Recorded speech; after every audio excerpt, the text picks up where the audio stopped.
Ora, boa tarde a todos, então. Temos quórum para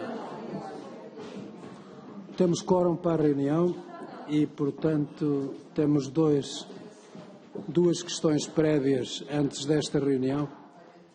A primeira é do deputado André Ventura, que eu mandei distribuir e, portanto, que solicita o adiamento da discussão das propostas, que é o artigo 30 e 32, que são propostas do Chega, portanto, não vejo nenhum inconveniente em que temos tantos artigos que possamos deixar estes dois, se lá chegarmos. Portanto, isso aí fica já resolvido. E a outra que me solicitou agora a deputada Alma Rivera, pode apresentar. Sr. Presidente, bom, no fundo eu tenho uma limitação que me obriga a sair entre as 8h15 e 8h30 mais tardar, e era para perguntar se havia consenso de termos podemos terminar a reunião por volta dessa hora. Agradeço a compreensão. Portanto, segundo percebi, antes de começarmos,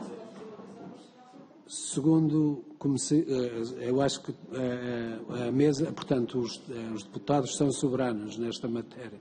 Portanto, é saber se a pedida é até às 8h15 e, portanto, se alguém discorda da mesa, pronto, fica o pedido. Depois, na próxima, é meu pedido, podemos prolongar mais essa hora à frente também. Fazemos isso que é para não perdermos tempo também. Sr. Presidente, dá-me licença. Eu só ia dizer, eu não quero aqui tudo a pedir adiamentos, mas eu tinha aqui previsto poder pedir o adiamento do artigo 33, se lá chegássemos, mas achava que não íamos chegar, mas com estes adiamentos pedidos do Chega nunca se sabem, portanto, enfim, mas fica já aqui dito, porque a deputada Catarina Rocha Ferreira que vai fazer, ela só podia até às 7 horas, e é o tema concreto que ela tem feito. Portanto, enfim, quando lá chegarmos, depois logo se vê. Em princípio não será necessário. Sim, senhor, sim, senhor. Ora, vamos começar então a reunião pelo artigo que deixamos há 2 reuniões atrás, que era o 19º, e que vamos juntar o 27º do PSD também. Portanto, o 19º é só do PSD. E, portanto, o 27º, que é sobre o mesmo tema, e como o PSD tinha uma alteração no 19 sobre este tema, que tem a ver com as regiões autónomas, portanto, pode-se tratar destes 2 artigos em conjunto, porque não fazem grande... Portanto, eu começava aqui, só prejudico o PS para não ser o primeiro a apresentar a alteração, apresenta a alteração a seguir ao PSD, porque neste caso apresenta as 2 alterações. Passo a palavra agora à Sara Madruga da Costa e ao Paulo Muniz, que apresentam a do 19, e depois a Mónica, que apresenta a do 27.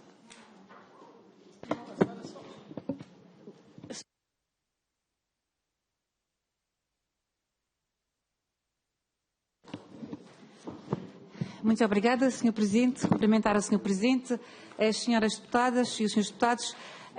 Dizer que a pandemia do Covid-19 veio demonstrar a necessidade, há muito defendida por nós, de se proceder a avanços e a clarificações de competências em matéria de autonomia e de regiões autónomas.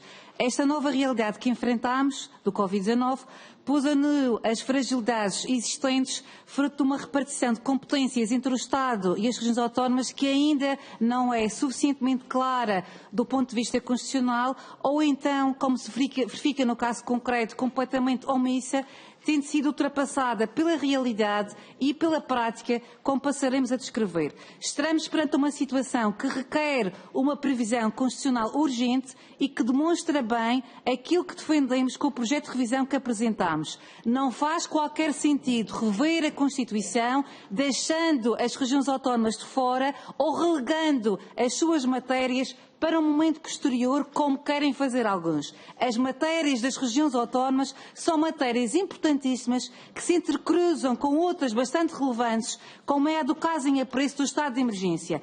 Se há matéria que demonstrou justificar uma alteração à Constituição, é precisamente esta da pandemia e da necessidade de se atribuírem competências aos executivos para lidarem com ela, nomeadamente aos regionais, como veio a acontecer na prática e que se revelaram fundamentais e imprescindíveis para o sucesso do combate ao Covid-19 na Madeira e nos Açores. Esta necessidade de clarificar as competências das regiões autónomas na sequência da pandemia é, ao nosso ver, razão mais do que suficiente para incluir as matérias que digam respeito à Madeira e aos Açores neste processo de revisão. E vem deitar por terra a teoria de alguns que este não é o momento certo para rever a Constituição no que às regiões autónomas diz respeito. Para nós, esta é uma oportunidade que não pode ser perdida para se procederem às clarificações e aos avanços que são imprescindíveis para o aprofundamento da autonomia regional e que envolvem a extinção do representante da República, entre outras matérias importantes. Aliás, conforme passaremos mais à frente a explicar, o Covid-19 vai também reforçar a urgência, também há muito defendida por nós, da extinção do representante da República e da atribuição das suas competências desde a revisão constitucional de 2004, muito residuais, ao Presidente da República. Mas vamos à nossa proposta, à proposta do PSD relativamente ao número 9 do artigo 19, que se insere neste espírito autonomista e que pretende ultrapassar os constrangimentos da ordem constitucional que foram suscitados na pandemia relativamente às competências dos governos regionais em matéria de execução da declaração do estado de emergência. Com a nossa proposta, que foi reforçada pela recente experiência dos estados de emergência no contexto da pandemia da Covid-19, esclarece o seguinte, que a execução da declaração do estado de emergência é assegurada nas regiões autónomas pelo Governo Regional no quadro das competências dos serviços regionais dela dependentes. A nossa proposta é importante porque vem preencher uma lacuna que existe na nossa Constituição.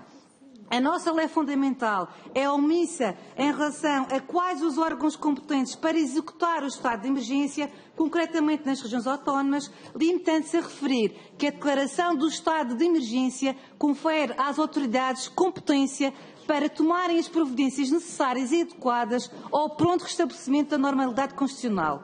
Consideramos que a Constituição deve designar de forma explícita que os órgãos responsáveis pela execução do estado de emergência nas regiões autónomas são os governos regionais. Esta densificação e clarificação do sistema de atribuição e repartição de competências dos órgãos constitucionais deve resultar obrigatoriamente do foro constitucional, tal como prevê a nossa proposta. A lei ordinária não pode atribuir competências que não resultam expressamente da nossa lei fundamental. Referi também que, curiosamente, o Partido Socialista também defendeu em 2012, secundarizado por um parceiro de autoria da Assembleia da Região Autónoma dos Açores, que a execução do estado de emergência nas regiões autónomas passasse a ser apenas da competência dos governos regionais. A proposta de alteração do Partido Socialista apresentada à alteração do regime de estado de sítio do estado de emergência de então foi fundamentada da seguinte forma, que passo a citar. Quando a lei for aprovada, o representante da República detinha poderes administrativos na matéria porque representava o Governo da República nas regiões autónomas, o que já não se verificava. A nossa proposta resolve também o problema, há muito apontado pela doutrina, da inconstitucionalidade da situação vigente. Em causa, a atribuição por uma lei ordinária, a que referimos do regime do estado de sítio de emergência, da densificação do Estatuto do Representante da República, alocando-se competências que não resultam explicitamente da Constituição. Neste momento, decorre da lei ordinária serem os representantes da República os titulares da competência para a execução do estado de emergência nas regiões autónomas, devendo exercê-la em conformidade com as orientações do Governo e em cooperação com os governos regionais. Depois da revisão constitucional de 2004, esta é uma opção duvidosa e que a experiência prática, conforme referimos da pandemia, demonstrou ser completamente desadequada. Aliás, foram os governos regionais que assumiram na prática essas competências e que revelaram ter os meios e a capacidade para executar o estado de emergência nos territórios insulares. Os dois representantes da República... É para dividir, não é? Com o Paulo. Então. Sim, eu peço alguma consideração, uma vez que esta matéria é bastante importante e não falamos ainda sobre as regiões autónomas, só vamos falar daqui a alguns meses. Mas sim, Sr. Presidente, se me permitir concluir a minha intervenção... Sim, está bem, eu permito. Agora muito bem. Que ver. Os dois representantes da República revelaram uma inércia que é considerada inclusivamente pela doutrina como um caso de renúncia concertada às respectivas competências e que tem implicações jurídicas e políticas a que ninguém pode ser indiferente. Por outro lado, também queria aqui referir a análise dos trabalhos preparatórios do regime do estado de sítio e de emergência, que também nos facultam alguns dados que sustentam a nossa proposta. O parecer da Comissão de Assuntos Constitucionais sobre os projetos de lei relativos ao regime de 5 de junho de 1986 refere que a Comissão entende que deve ser ponderada a inclusão do diploma a elaborar de normas que acautelem o peculiar Estatuto das Regiões Autónomas. Por outro lado, os dois parceiros dos órgãos de governo próprio, já na altura, opuseram-se à atribuição de competências de execução ao Ministro da República. O parecer do Governo Regional da Madeira, de 26 de junho de 1986, refere o seguinte, que passo a citar. A proposta do Governo da República, em apreciação, pretende reduzir os presentes dos governos regionais à mera situação de cooperantes de medidas a serem executadas pelos Ministros da República ou pelos comandantes-chefes. Tal solução é flagrantemente inconstitucional porque, verificadas as referidas circunstâncias, pretenderia subordinar das áreas de competências e dos meios dos governos regionais à direção de uma outra entidade e reduzir os presentes dos governos a assessores desta.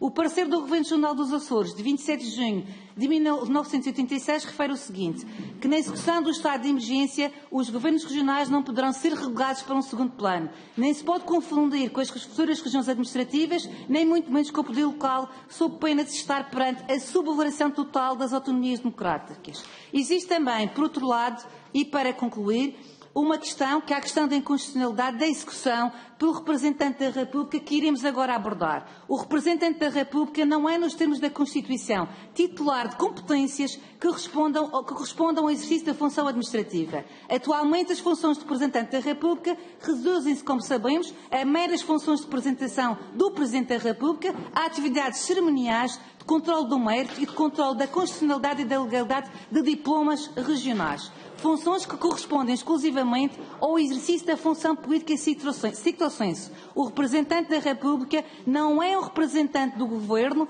com funções administrativas, não integra a administração central desconcentrada, ao contrário do que sucedia com o Governador Civil, e não responde politicamente perante o Governo. O que significa que há um claro desfazamento do que está previsto no regime do estado de sítio e do estado de emergência, em relação às funções que são atribuídas ao representante da República, com a omissão que já referimos que resulta da nossa Constituição em relação a quem assume estas competências. Mas pior, consideramos que são atribuídas ao representante da República competências na lei ordinária que são correspondentes ao exercício de uma função do Estado diversa daquela que a Constituição, neste momento, fruto das sucessivas revisões constitucionais, determina ao representante da República. Por outro lado, o representante da República também não dispõe de especialização técnica ou de competências de direção sobre serviços que lhe permitam atuar e dos instrumentos necessários para o fazer em relação a esta matéria. Nos termos do Estatuto atualmente em vigor do representante da República,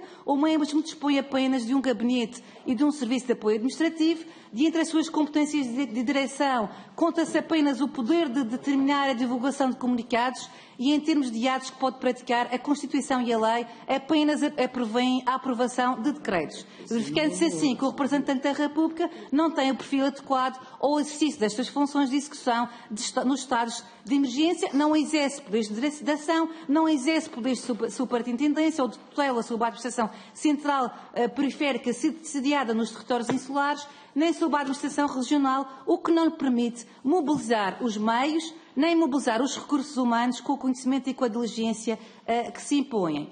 Ademais, também verificamos, e é bom também que fique devidamente relembrado, que a experiência também o que revelou no estado de emergência é que nenhum dos dois representantes da República quis praticar nenhum ato se bem que também consideramos que não tinha competência para tal, mas não quis praticar nenhum ato do estado de emergência, o que, conforme referi, pode ser entendido como uma renúncia das competências que eventualmente teria. Concluímos no sentido da premência e da importância da nossa proposta para fazer face aos constrangimentos jurídico-constitucionais e aos constrangimentos práticos que foram verificados na Covid-19 e que justificam que sejam atribuídas e consagradas na Constituição competências aos governos regionais para executarem as declarações do estado de emergência. Obrigada pela tolerância e passaria então agora a palavra ao meu colega Paulo Nicho. Sim, tem mais 15 minutos para serem corrente com argumentos novos. Não sei que é difícil arranjar argumentos novos. Muito obrigado, Sr. Presidente. Muito obrigado, Sr. Presidente, senhoras e senhores deputados. Sem prejuízo, naturalmente, de apelar do apelo do Sr. Presidente à minha criatividade, eu julgo que o contributo que posso dar na minha intervenção prende-se com a realidade dos Açores no quadro da pandemia e que tem algumas particularidades diferentes em relação, por exemplo, ao caso da Madeira. Os Açores, as 9 ilhas dos Açores, somente 3 ilhas dispõem de hospital central, com recurso a serviços de apoio de médicos de resposta sanitária na classe e na dimensão do hospital. As restantes 6 dispõem de unidades de saúde, naturalmente mais parcas em recursos e com uma capacitação diversa. Acontece que a pandemia veio suscitar a premência e a importância, principalmente no que às quarentenas, ou se quisermos à declaração, à imposição, melhor dito, da quarentena diz respeito, que esta faculdade e que esta capacidade estivesse disponível no espectro e na amplitude de ação do Governo Regional. Por razão, em primeiro lugar, evidentemente, de uma dimensão de subsidiariedade, é preciso não esquecer, e julgo que nós todos aqui devemos ter a consciência, que quando estamos num quadro de pandemia, a pressão global do país, como foi o caso, fez com que as regiões autónomas e algumas outras áreas do país, também porventura, tivessem que encontrar respostas rápidas, novas, entre as quais impor uma quarentena foi absolutamente essencial para conter a propagação e no quadro das ilhas mais pequenas. Mas dizia eu que é claro, quem conhece esta realidade diversa e esta necessidade de atuar no imediato para conter danos colaterais que de outra forma se tornam verdadeiramente incontroláveis, é fundamental estar respaldado num quadro constitucional que depois não acabe naquilo que aconteceu, que foi a quem foram impostas medidas de quarentena, naturalmente o Poder Judicial e bem entendeu que no quadro constitucional elas não eram possíveis como foram decretadas e, portanto, anulou as mesmas e não tiveram a eficácia que se pretendia do ponto de vista prático. E, portanto, esta questão aqui é mais do que uma questão, digamos, meramente de futuro, é já uma proposta concreta de experiência feita e que visa atender a uma realidade que concorre do ponto de vista do poder executivo de um estado de emergência competir nas regiões autónomas, em particular nos Açores, ao Governo Regional, concomitantemente com um esvaziamento das competências do representante da República e, por conseguinte, no equilíbrio dessas duas realidades, é absolutamente essencial que nós aproveitemos esta revisão constitucional para consagrar explícita e inequivocamente esta possibilidade por parte dos poderes de governo próprio da região autónoma dos Açores. Muito obrigado. Tem a palavra agora a deputada Mónica Quintela para apresentar a alteração do artigo 27. Muito obrigado, Sr. Presidente. Cumprimento as senhoras e os senhores deputados. O PSD tem propostas para alteração no que concerne à matéria relacionada com a pandemia, que trouxe uma realidade nova e que todos nós convivemos com ela, e por isso introduz alterações ao artigo 19, número 2, que é o artigo do estado de emergência. Portanto, na suspensão do exercício de direitos, no seu número 2, que está previsto que o estado de sítio ou o estado de emergência, nós sabemos que o estado de emergência tem uma gravidade menor que o estado de sítio, só podem ser declarados no todo ou em parte no território nacional nos casos de agressão efetiva ou iminente por forças estrangeiras, de grave ameaça ou perturbação da ordem constitucional democrática ou de calamidade pública. Portanto, temos aqui uma enumeração taxativa e nós propomos uma alteração, acrescentando-se aqui a esta descrição monográfica ou de emergência de saúde pública, precisamente para dar cobertura constitucional às situações que vivemos recentemente com o estado de emergência. Vimos que houve vários acórdãos que foram proferidos pelos tribunais a declarar e a decretar procedência e provimento aos pedidos de habeas corpus, foram vários dos acórdãos, e por isso entendemos que era muito importante fazer consagrar em texto de lei esta possibilidade. Fazemos também uma alteração, ou seja, não propomos só o estado de emergência para a proteção de uma pandemia, de uma situação pandémica, de uma situação de emergência pública lato sensu, ou seja, que abrange um largo espectro, uma banda larga de todos os cidadãos, mas também propomos para o cidadão individual ou para situações mais individualizadas, fazendo essa alteração no artigo 27, o artigo que dispõe sobre o direito à liberdade e à segurança. No que concerne ao artigo 19, da suspensão do exercício de direitos, alargamos esta suspensão do exercício de direitos fundamentais quando ocorrem situações de risco grave para a saúde pública, previsão que se afigura inteiramente necessária e justificada, quer pela realidade que todos nós vivenciamos, quer pelas decisões judiciais que sobre elas, sobre as várias declarações de estado de emergência e os recursos ao Instituto do Habeas Corpus recaiu. Ou seja, em todas as épocas e em quaisquer estados podem ocorrer situações de exceção ou de necessidade resultante de maiores ou menores perturbações internas ou externas. Por estas situações têm que ser adotadas medidas de caráter excepcional. As formas de organização e as providências para o tempo de exceção e de crise decorrem diretamente da Constituição e são meios de garantia e não de ruptura com a ordem vigente. Isto é importante que se perceba. Estas medidas têm conformidade com o Estado de Direito e são sempre adequadas ao restabelecimento da normalidade. O regime da suspensão vem conformado pelo princípio de caráter excepcional e limitado da suspensão e tem como corolários, como sabemos, os princípios da tipicidade, ou seja, dos pressupostos ou das causas das situações de necessidade, portanto, apenas aquelas que estão previstas no número 2 do artigo 19 e a que aditamos agora o estado de emergência sanitária, a necessidade de declaração nos termos previstos da Constituição, ou seja, só pode ser declarado o estado de sítio ou estado de emergência nestes precisos termos, não basta a ocorrência de factos, é necessário o seu conhecimento, reconhecimento e anúncio oficial, portanto, a necessidade de certeza e segurança jurídicas, também a declaração adequadamente fundamentada, não basta enunciar apenas a exigência dos pressupostos, é necessário fundamentar, a estrita sujeição de todas as providências que alterem a normalidade constitucional aos princípios da constitucionalidade e da legalidade e a declaração com efeitos limitados temporalmente, ou seja, é uma declaração que tem a duração de 15 dias que podem ser renováveis por iguais períodos. Ou seja, confirmando a nossa proposta, confirma o caráter absolutamente excepcional e limitado da suspensão e que só pode ser imposta na medida do necessário, portanto, em obediência ao princípio da proporcionalidade e da necessidade. E, nessa medida, entendemos que, quer em situações de estado de sítio, quer que são mais graves, quer em situações de estado de emergência, se for caso disso, pode ser necessário, portanto, declará-los numa situação de emergência sanitária.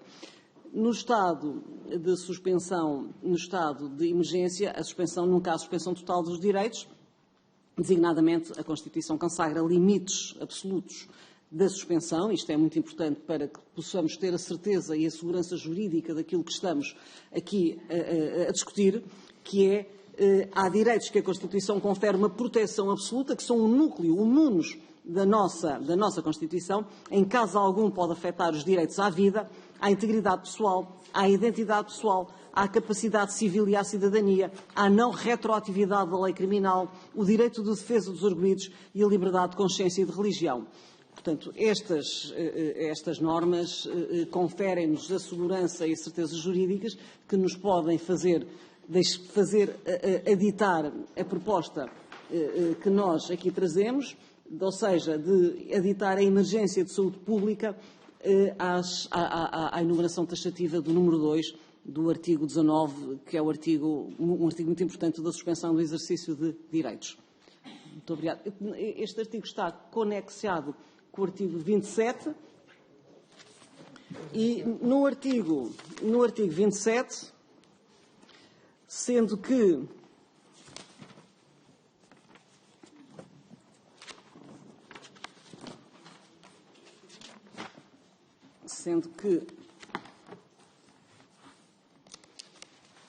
nós aditamos,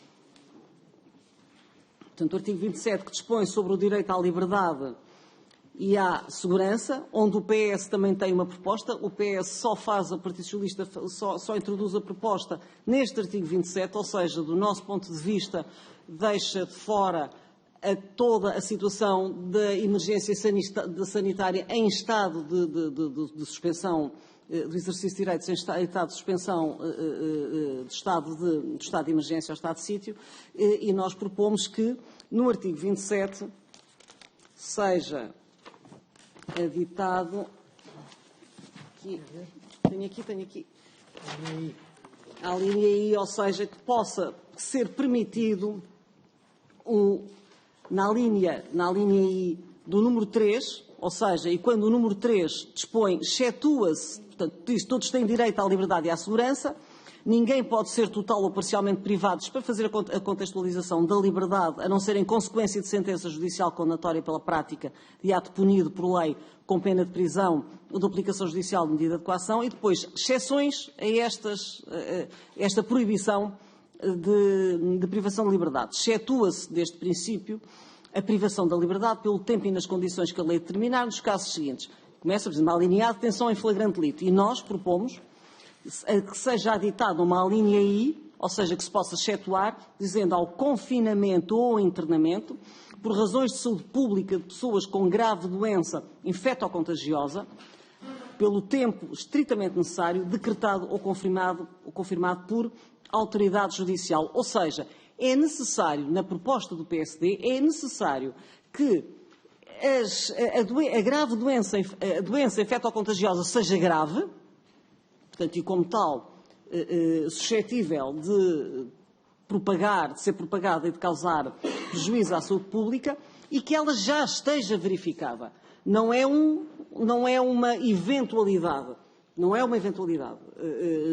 A proposta do Partido Socialista, portanto, não diz expressamente isso, diz que fala num fundado receio de propagação de doença. Portanto, nós vamos mais longe. Não nos bastamos com fundado receio. Efetivamente, ela já tem que estar concretizada, já tem que ter lugar, tem que estar diagnosticada e tem que constituir uma grave doença infectocontagiosa. A privação é pelo tempo estritamente necessário, decretado ou confirmado por autoridade judicial competente. Ou seja, não pode ser possível ser decretada por qualquer autoridade administrativa e tem que ter sempre a chancela de um juiz. Propomos também, portanto, que a autoridade judicial competente, propomos também que no aditamento ao artigo 4, que diz que toda a pessoa privada da liberdade deve ser informada imediatamente e de forma compreensível das razões da sua prisão, detenção, portanto, que é o que está agora, internamento ou confinamento e dos seus direitos. Portanto, internamento, se for caso de pessoa necessitar de recorrer a um serviço de saúde, portanto, com assistência em meio hospitalar, em meio de instituição de saúde pública, ou confinamento, se estiver restrito ao lar, portanto, se estiver restrito à casa, onde possa perfeitamente ficar em casa, não possa circular em espaços públicos para não propagar essa doença. Para já é tudo. Muito obrigado. Tem a palavra agora o PS, que também tem uma alteração no artigo 27.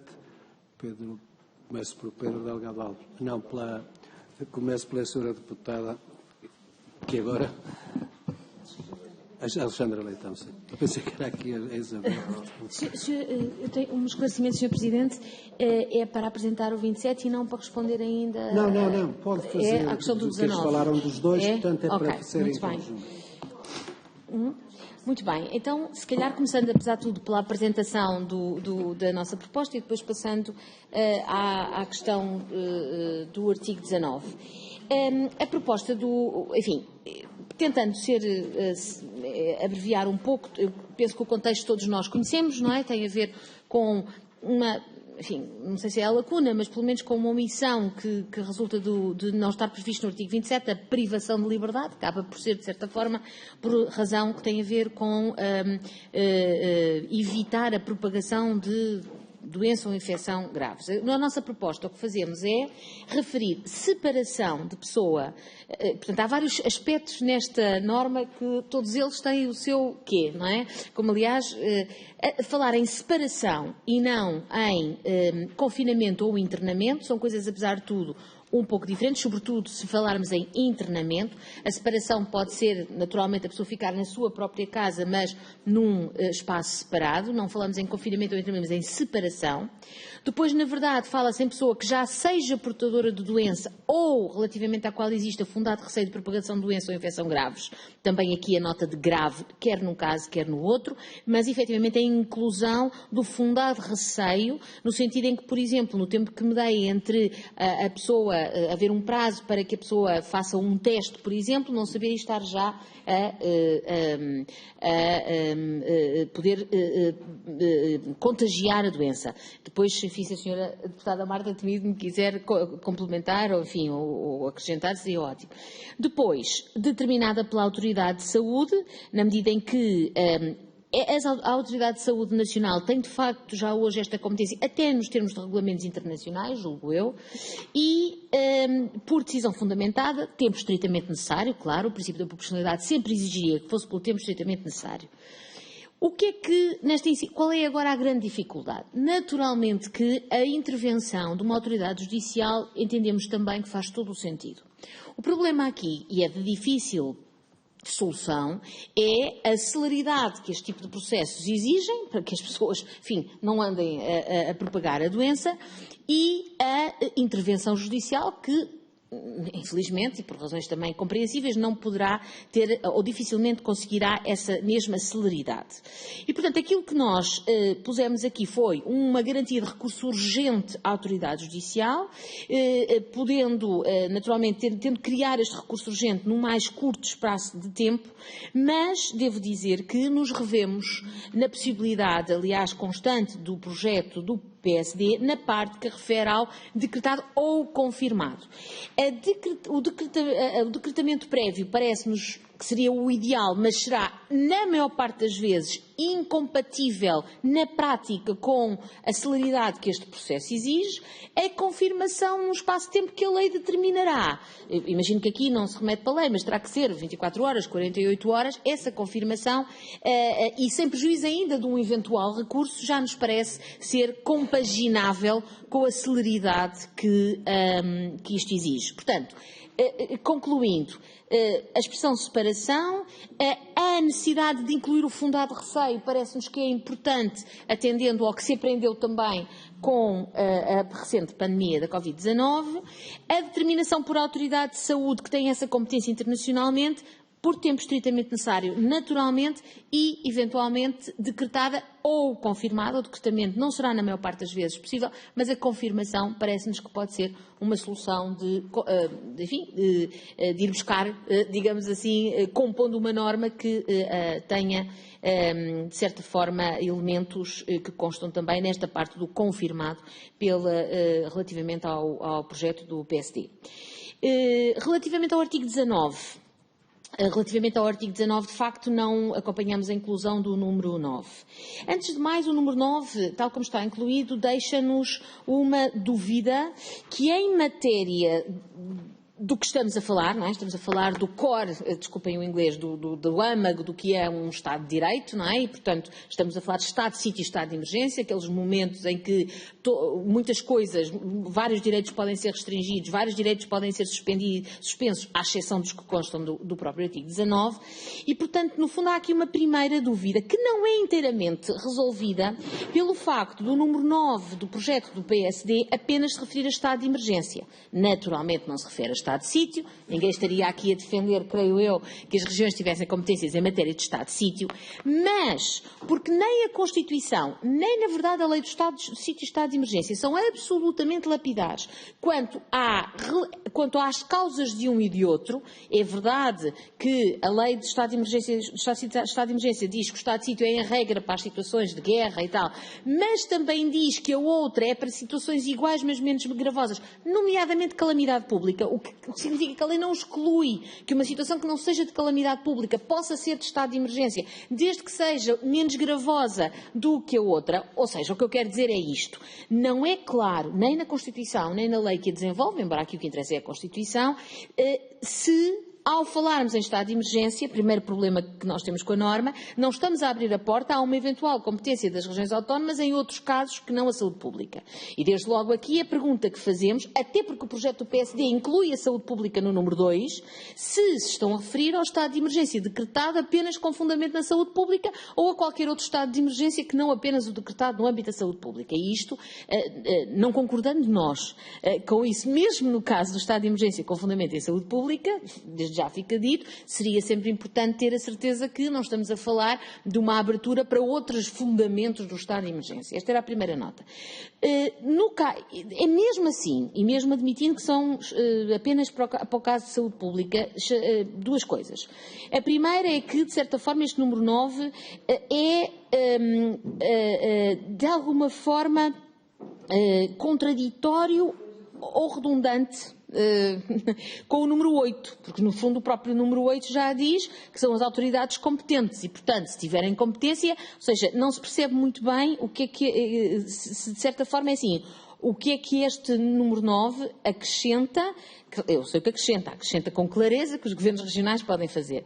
E a nossa dúvida, francamente, nessa matéria são duas. Uma, mais de concepção, e tem a ver com a grande dúvida, para não dizer certeza negativa, de que em matéria de estado de sítio e estado de emergência, as regiões autónomas, enfim, as competências, mesmo que de execução, devem ser reservadas às autoridades competentes, designadamente as que derivam, às que já resultam do número 8 e as que não resultarem se forem aos órgãos de soberania. Portanto, devo dizer que, aliás, se quisermos, perdoem-me dizer isto, mas o que se ficou na pandemia até nos demonstra bem o risco que seria permitir certo tipo de situações. É a nossa posição. A segunda é de uma natureza muito prática, que é, se isto for um estado de emergência só para a saúde pública, então, e se é para ser exercício no quadro das competências dos serviços regionais, a autoridade de saúde é nacional.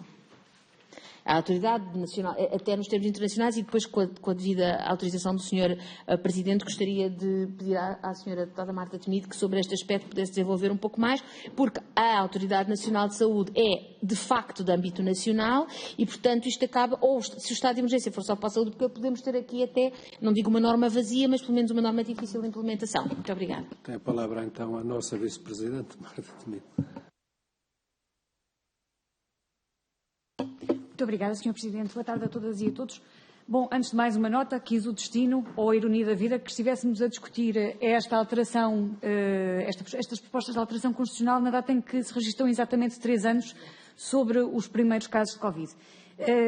Mas eu vou ser objetiva, o mais objetiva possível. E a dúvida que se nos suscita, concretamente, em relação à proposta de alteração ao artigo 19, é esta mesma que a deputada Alexandra Leitão veio colocar. Parece-nos que há aqui uma leitura de emergência de saúde pública para o fundamento do estado de emergência, ou seja, uma associação entre a proposta de alteração ao artigo 19, número 2, e a proposta de introdução de um novo número 9 no artigo 19. mas isso depois suscita-nos a questão de compatibilidade com aquilo que é a execução e, no fundo, os próprios fundamentos para ser decretado um estado de emergência com fundamentos em saúde pública. Porquê? Porque, de facto, os sistemas de saúde são regionalizados, mas a autoridade de saúde é nacional. Eu chamava a atenção, porque é uma matéria complexa e acho que devemos transparentemente colaborar no sentido de ter aqui uma solução, chamava a atenção para os seguintes aspectos. Por um lado, e esta é uma circunstância que nem sempre é totalmente captada. O Decreto-Lei 82 de 2009 fala das autoridades de saúde e refere a existência de uma Autoridade Nacional de Saúde. A Autoridade Nacional de Saúde corresponde ao Diretor-Geral de Saúde. Mas é uma Autoridade de Saúde Nacional. Aliás, não é uma Autoridade Nacional de Saúde, é uma Autoridade de Saúde Nacional. E é esta Autoridade de Saúde Nacional que, aliás, representa o país para efeitos de ponto de contacto do Estado português nos termos do Regulamento Sanitário Internacional. E, portanto, dá a sensação que, diferentemente daquilo que acontece em matéria de sistemas regionais de saúde, em matéria de saúde pública há, de facto, uma hierarquia nacional, seja ela mais validada na prática ou menos validada na prática daquilo que tem sido a experiência. Este era o primeiro aspecto que queria sublinhar e que me parece merecer a nossa reflexão. Porque senão, de facto, teremos aqui uma autoridade para um determinado conjunto de aspectos, mas aos quais depois falta aquilo que se inscreve no final da redação do artigo 19º, que é no quadro das competências dos serviços regionais dele dependentes. Serviços regionais dele dependentes em matéria de saúde, prestação de cuidados, sim. Em matéria de saúde pública, pessoalmente, tenho as maiores dúvidas. Depois, o outro aspecto que, se me permitem, avançaria já, é relacionado, de facto, com a proposta de redação para o artigo 27º. E penso que vale a pena insistir na necessidade de garantirmos que não estamos só a abranger pelos poderes de separação, seja num outro entendimento de confinamento ou internamento, a pessoa que de facto é portadora de uma doença contagiosa grave, de uma doença infectocontagiosa grave, mas também aquela relativamente à qual existe um fundado receio.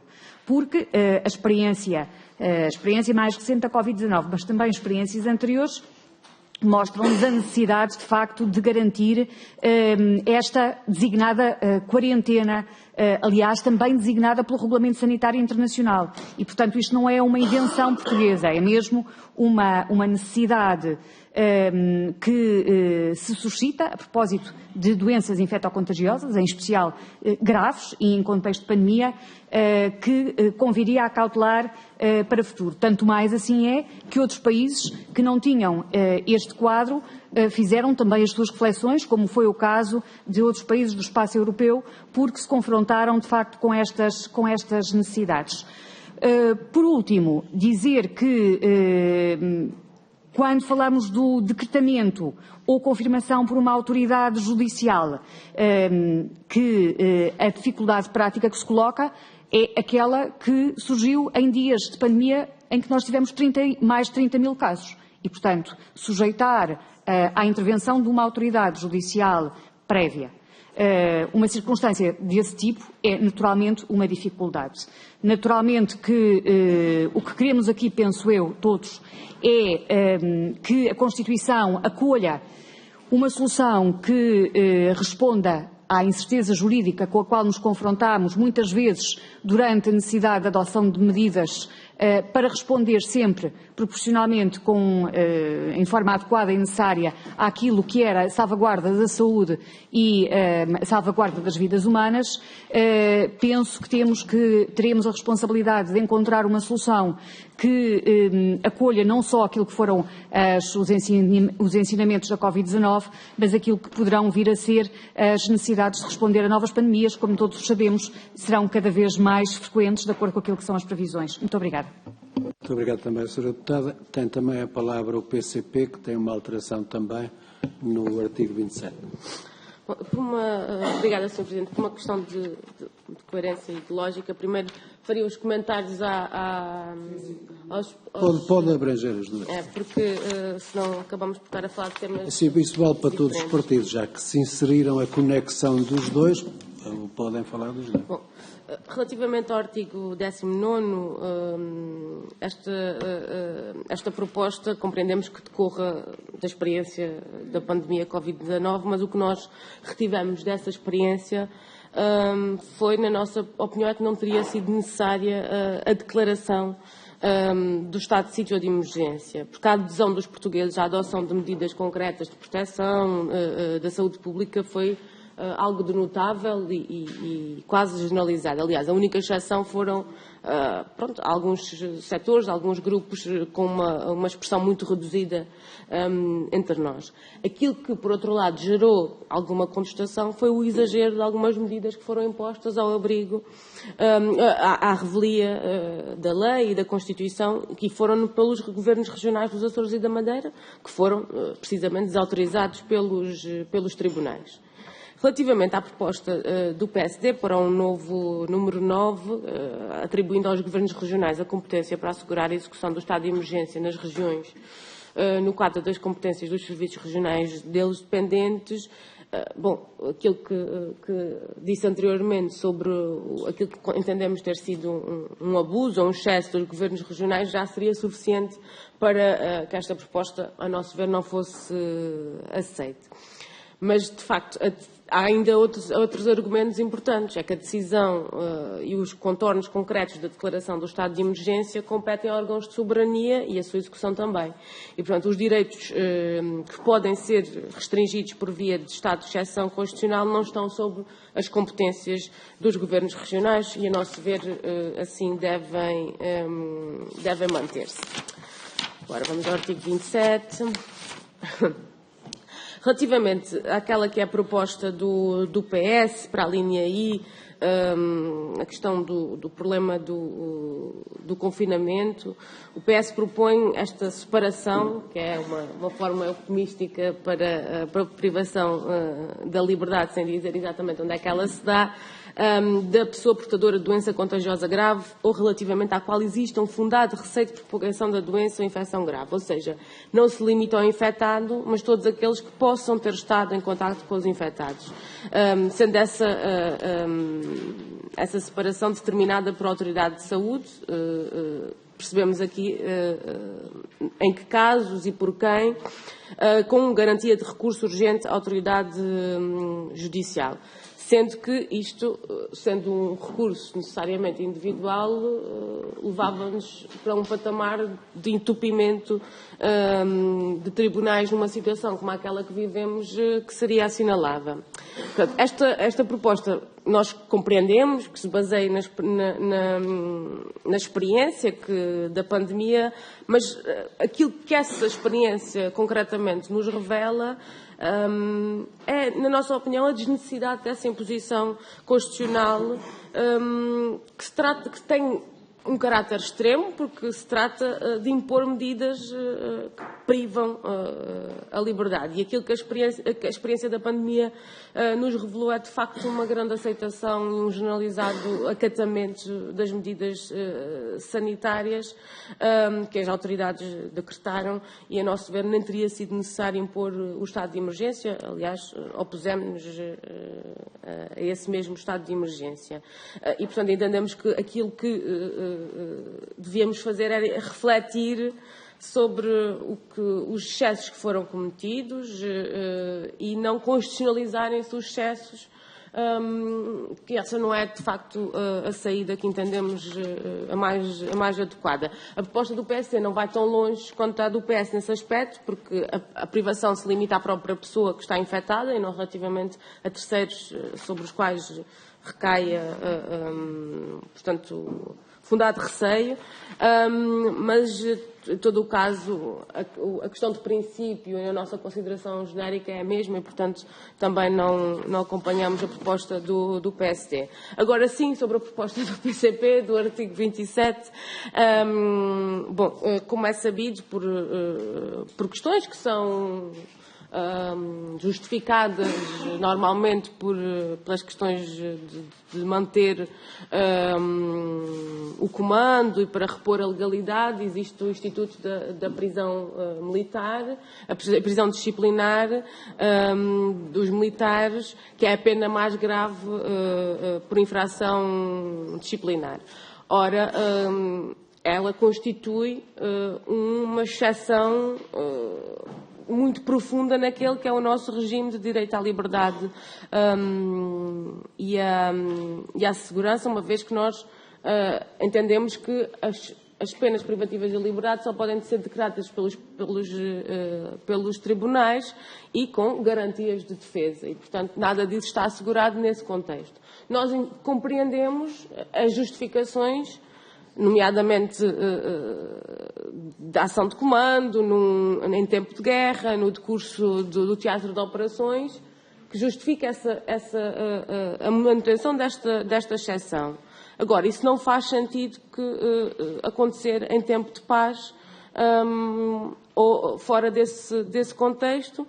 Aliás, conhecem-se casos em que houve abusos, por exemplo, dirigentes associativos militares que foram sujeitos a penas de prisão disciplinar, ficando obrigados a permanecer em quartéis, porque proferiram declarações, enquanto dirigentes associativos, que as chefias consideraram que punham em causa a coesão e a disciplina das Forças Armadas. Portanto, entendemos que esta limitação é excessiva.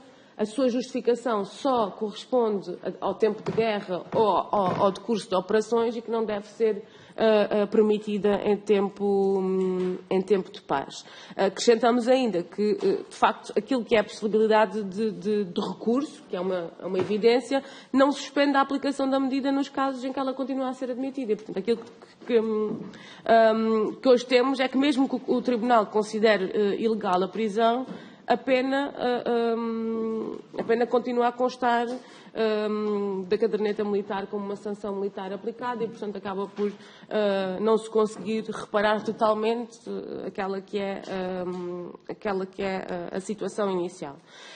Relativamente ao número 2, e para terminar, temos uma proposta de substituir a palavra menores por jovens, crianças e jovens, que é aquilo que de facto tem acontecido e que é a prática mais recente nos instrumentos de direito internacional sobre esta matéria, sendo que a menoridade é um conceito restrito ao direito civil, entendemos que a referência a crianças e jovens é mais abrangente. Obrigado, Sra. Deputada. Vamos passar então agora aos partidos que não têm propostas.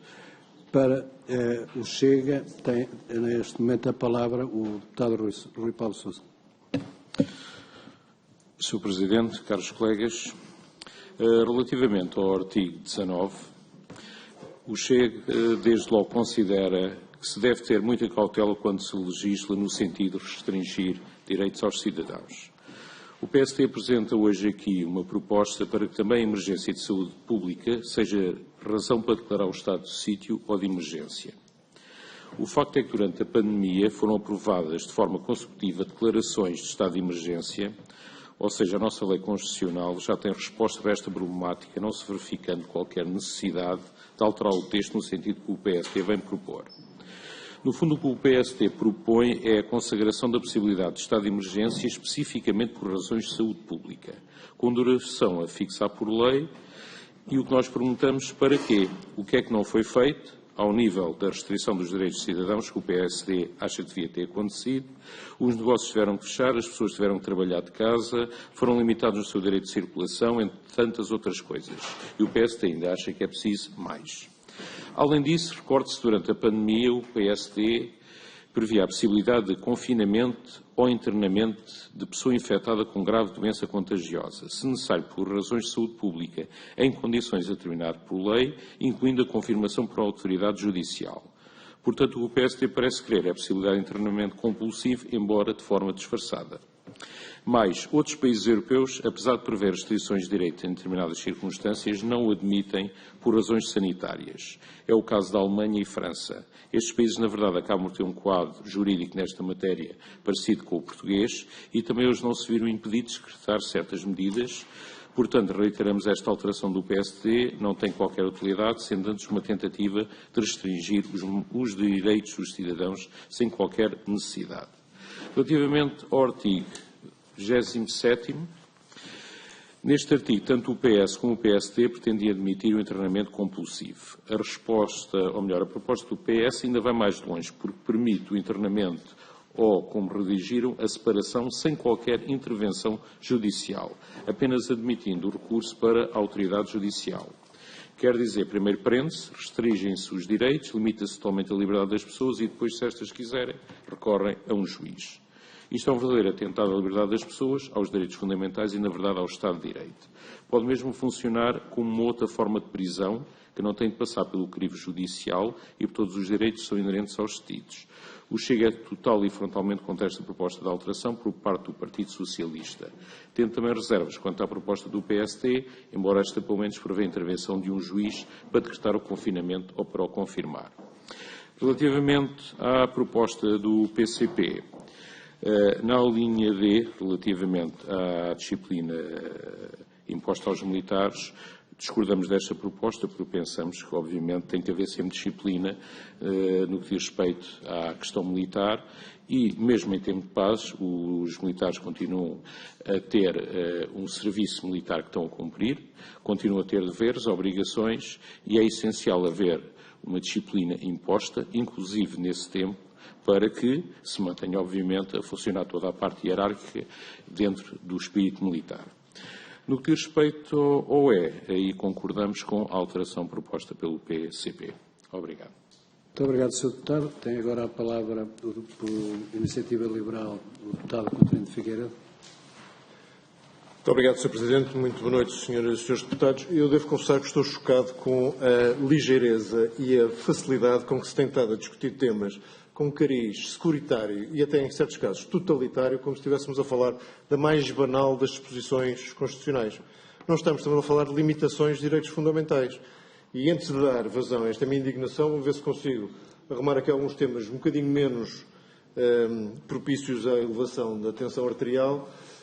No artigo 19º, a questão da competência pela execução das decisões de estados de emergência. Já foi aqui referida o facto de o estado de emergência estar mencionado e o estado de sítio não, portanto, isso só de si já é um sinal de que talvez haja aqui simetrias que não se aplicam especificamente, mas a grande objeção que eu tenho a este aditamento número 9 que o PSD propõe é de que nós sabemos que na relação do Estado Nacional com as regiões autónomas se aplica também um princípio de subsidiariedade que não é um princípio abstrato. Tem critérios que têm sido usados na sua aplicação, nomeadamente os critérios da eficácia e da adequação. E eu desafio qualquer dos seus deputados a imaginar um contexto de emergência, que seria aquele em que ele se aplicava, que seja suficientemente amplo e claro para dizer o que é que vai ser adequado e eficaz. E sendo que os critérios de adequabilidade e de eficácia se podem, sobretudo, medir a posteriori, eu creio que seria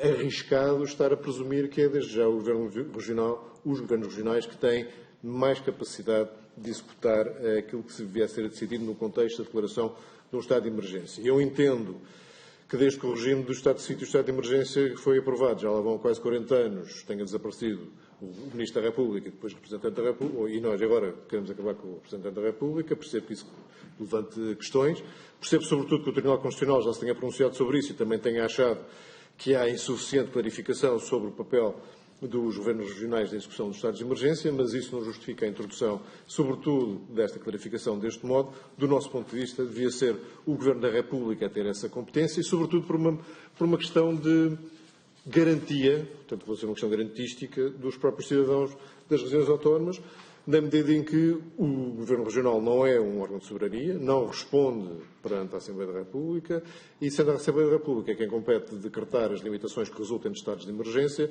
deve ser a Assembleia da República quem, em última análise, venha a verificar a forma da sua aplicação e, portanto, isso implica que seja um órgão executivo que esteja sob a sua, digamos, tutela. Portanto, aqui a nossa sugestão, se é que há necessidade de clarificação constitucional nesta matéria, que seria o Governo Nacional a ter a competência de execução também nas regiões autónomas, obviamente com a competência de delegar aquelas competências de execução que entendesse necessárias.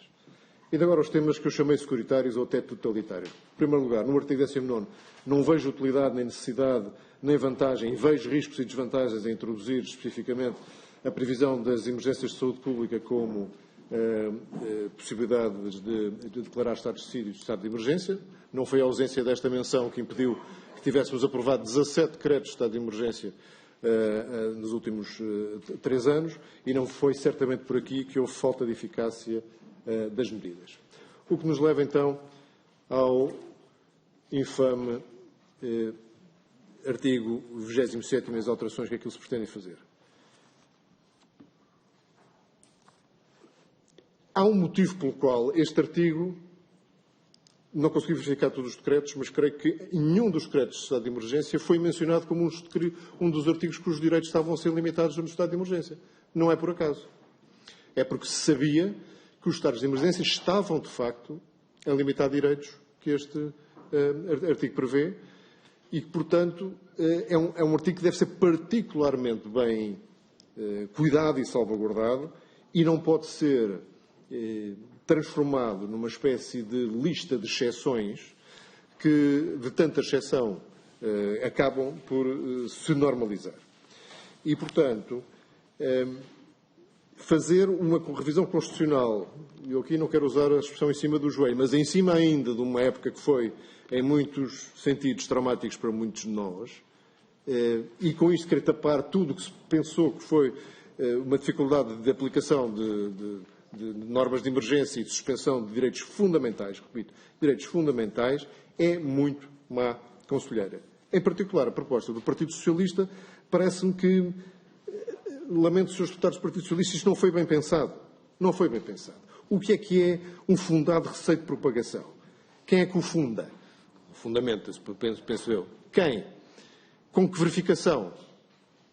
O que é isso de uma doença ou infecção grave? Quem define? Com que verificação? O que é que está em causa? Como é que é possível não acharem que esta formulação não fere um princípio de previsibilidade? Ninguém sabe hoje que tipo de situação sanitária é que pode dar origem a estas gravidades e estes fundados receios que os senhores aqui polvilham para cima do artigo 27.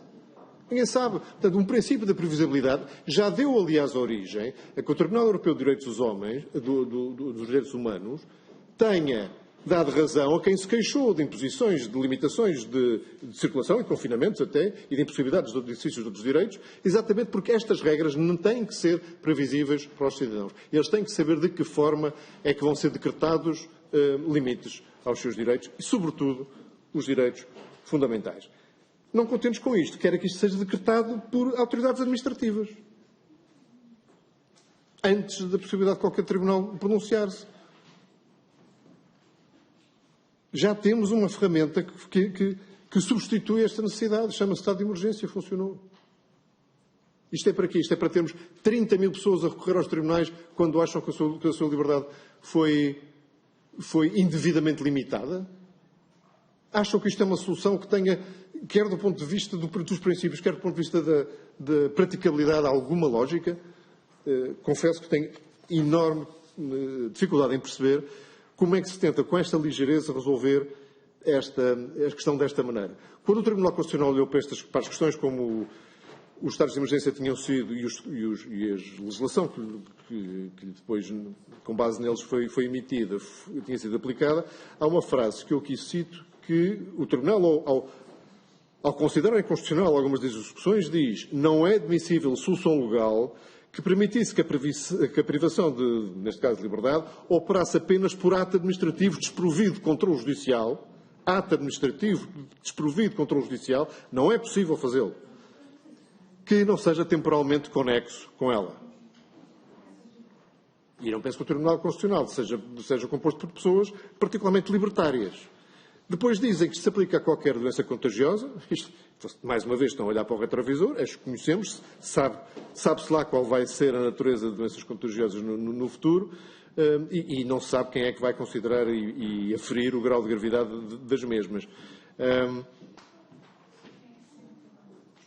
Chama a atenção, e não é certamente por acaso, que nenhuma das alíneas do artigo 27, que no seu número 3 prevê as exceções ao direito de liberdade e segurança, nenhuma das alíneas, e são numerosas, prevê que se dispense com a decisão judicial. Nenhuma.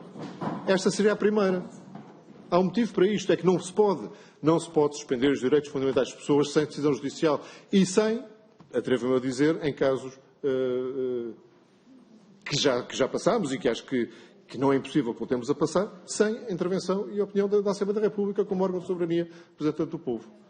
E, portanto, isto em relação à proposta do PS. O PSD vai um bocadinho melhor, mas, para já, não é eufemístico. Fala em confinamento e internamento, não fala em separação. O que é isso, separação? Tem um conteúdo jurídico, separação. Separação de quê? Portanto, o PSD tem essa virtude, fala de confinamento e internamento, mas depois cai no mesmo erro, como quer aqui resolver um problema para o qual eu acho que já há solução, diz que a autoridade judicial pode decretar ou confirmar, entenda-se, pode tomar uma decisão a anteriori ou a posteriori relativamente às limitações dos direitos das pessoas. Não pode, tem que ser a anteriori e os direitos das pessoas têm que ser protegidos. Portanto, meus senhores, estivemos a falar... queria falar também da proposta de alteração do PCP, peço desculpa, deputado Aldo Rivera. Vemos com simpatia esta particularização de haver cidadãos cujos direitos, mesmo que a sua ocupação seja de natureza militar e tenha um contexto diferente, que as suas limitações de direitos e de liberdade não sejam mais limitados com aquilo que a própria natureza da sua função e o contexto de guerra ou de missão possa justificar. Portanto, vemos com simpatia a alteração do PCP. Voltando ao princípio, choca-me que se toquem estes assuntos com a maior das normalidades, como se estivéssemos a falar de disposições constitucionais que não são como estes, que são direitos fundamentais das pessoas. Não podem ser tratados com esta ligeireza e esta facilidade com que se pretende encaixar possibilidades de limitar estes direitos choca-me profundamente e contará com a nossa, escusado será dizer, com a nossa veemente oposição. Muito obrigado, Sr. Deputado. Tem agora a palavra pelo Bloco de Esquerda o deputado Pedro Filipe Soares. Muito obrigado, Sr. Presidente. Permita-me tentar arrumar os assuntos, não pela ordem dos artigos, mas pela simplicidade com que eu me poderei dirigir a eles. Em primeiro lugar, as propostas para o artigo 27 da parte do PCP, nós acompanhamos-las. Escuso de argumentar mais porque acompanho o argumentário que foi tecido anteriormente pela deputada Alma Rivera. E queria agora começar na vertente de discussão sobre emergência pública, estados de emergência, etc., pelo artigo 19 e as propostas do PSD sobre a matéria, em particular na correlação entre o Governo da República e os governos das regiões autónomas. Eu creio que é aceitável a explicação que foi dada aqui pela deputada Sara Madruga da Costa, pelo deputado Paulo Muniz, em que, na verdade, estas propostas decorrem da realidade concreta que nós vivemos há 2 anos atrás. Em primeiro lugar, porque se percebeu o óbvio, dizer-se que é o representante da República que tinha a competência para executar o estado de emergência quando não tem meios ao seu dispor é um absurdo. E porque, na prática, isso resultou nos governos regionais serem empossados quer de responsabilidades, quer de direitos, que constitucionalmente era duvidoso que tivessem.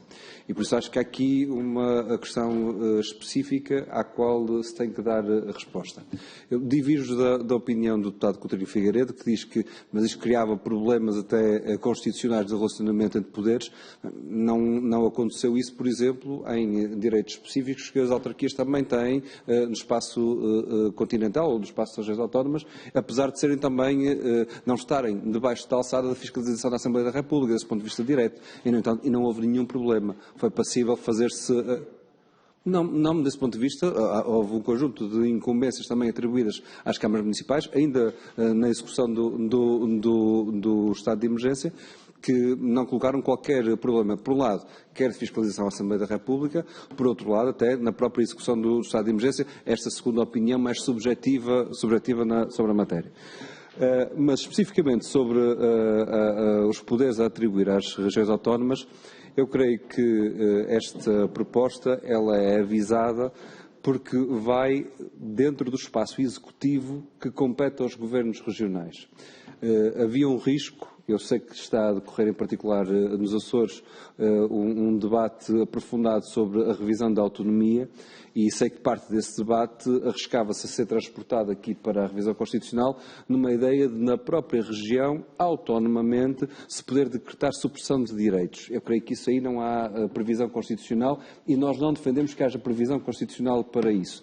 Outra coisa diferente é os poderes executivos coordenarem em cada espaço de influência a execução dos estados de emergência e, desse ponto de vista, nós damos a nossa aceitação.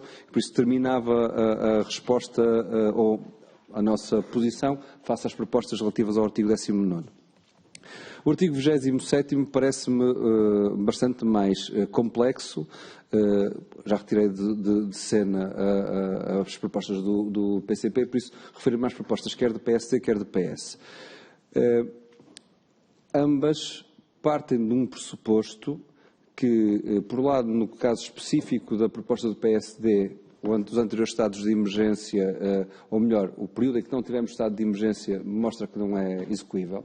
Não é possível haver direito de recorrer da decisão e ter uma via administrativa para fazer e compaginar isso com uma emergência pública que retira direitos e a realidade demonstrou que na prática não é possível cautelar a alteração do PSD.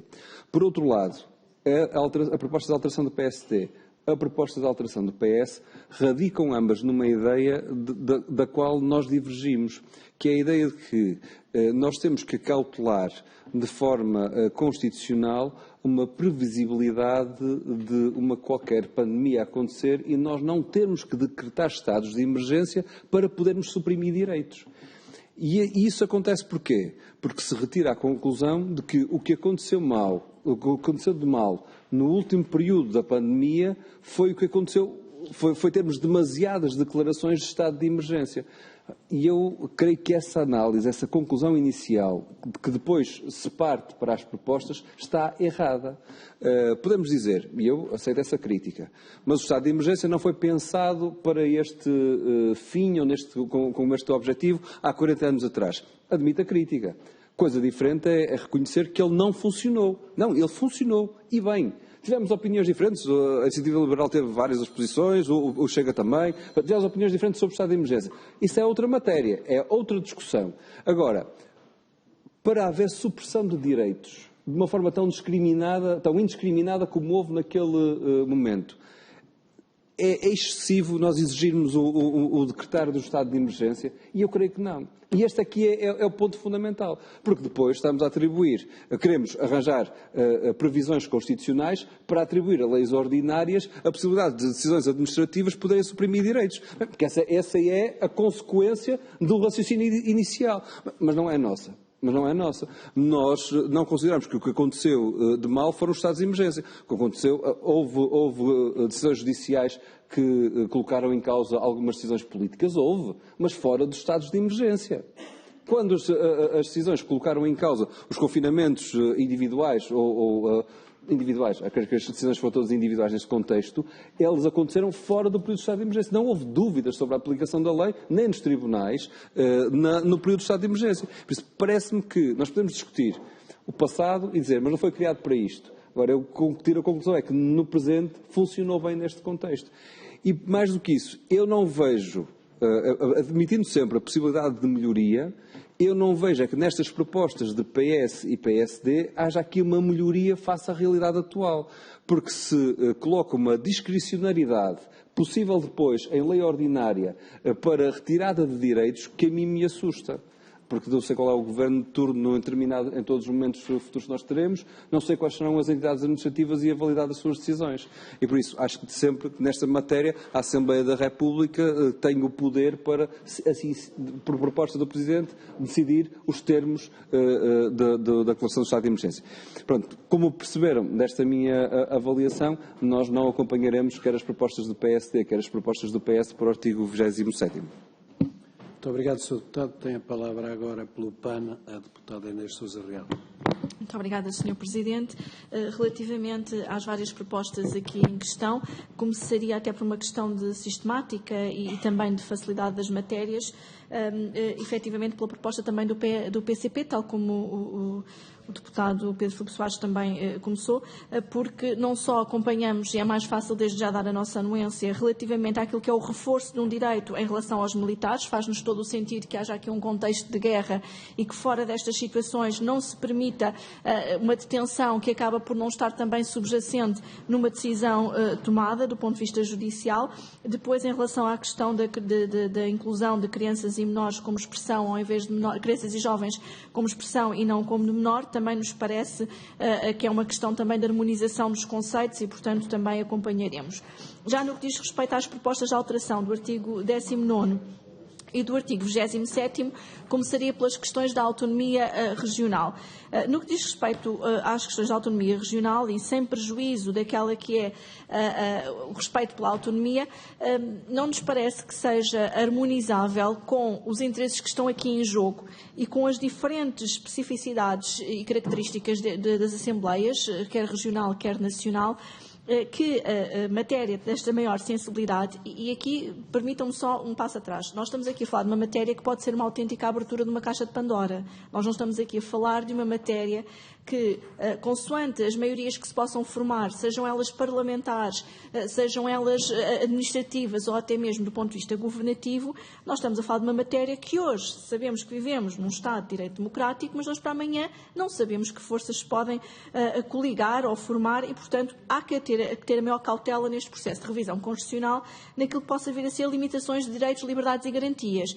E, de alguma forma, olhando para isto que possa ser não só a atribuição de um poder que, em nosso entender, é claramente um poder da Assembleia da República enquanto órgão de soberania, o que não invalida que não haja uma clarificação de uma articulação necessária com as regiões autónomas, isso não está em causa. Parece-nos que, eventualmente, esta articulação poderia fazer sentido, já quanto à atribuição deste poder, do ponto de vista constitucional, às regiões autónomas, parece-nos também aqui cair em algum perigo, tendo em conta os interesses que estão em jogo.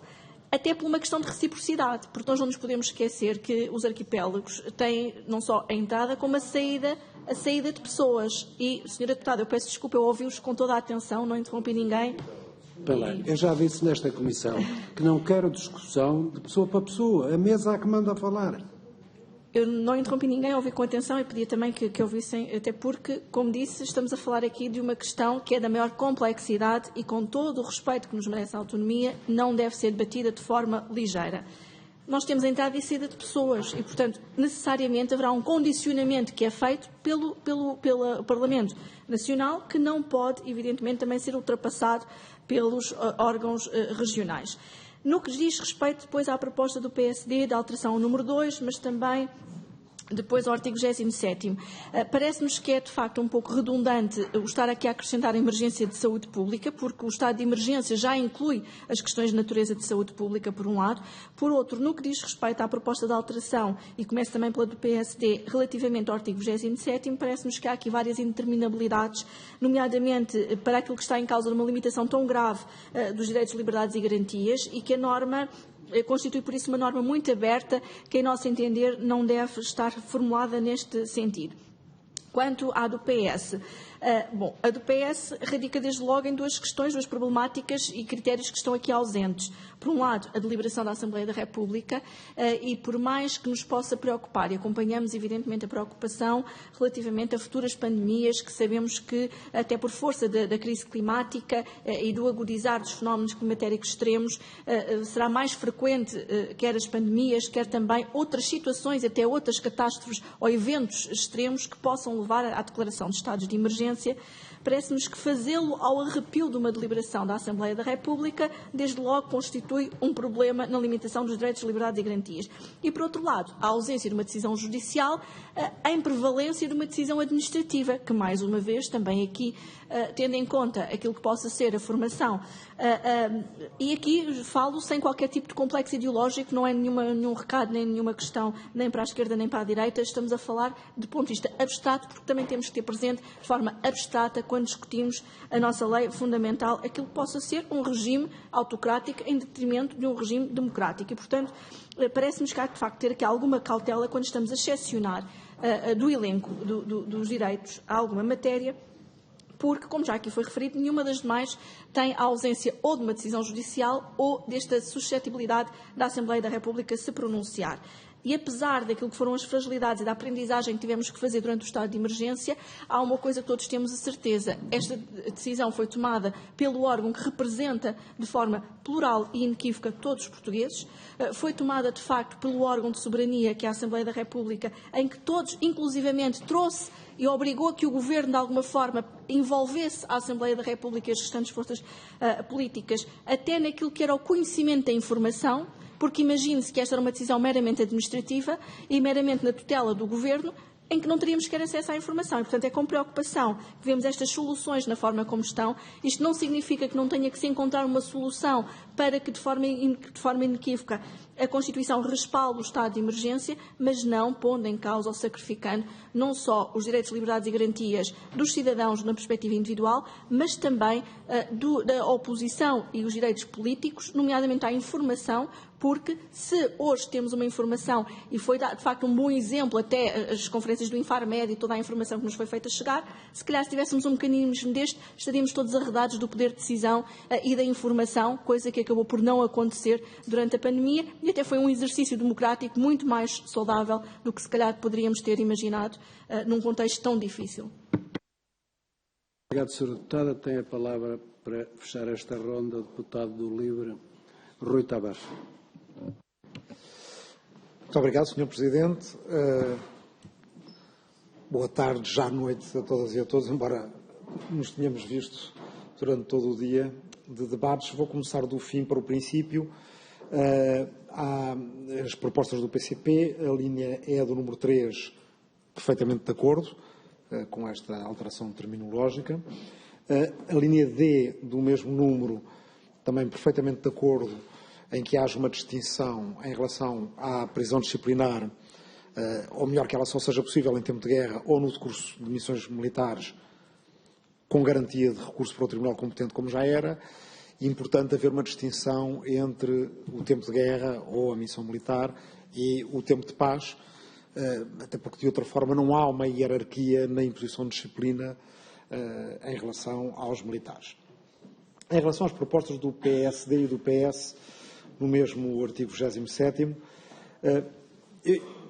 eu devo dizer que, em tudo o que tem a ver com possíveis limitações da liberdade, nós não devemos só argumentar ou raciocinar com base no bom senso, mas devemos raciocinar com base em toda a dúvida razoável.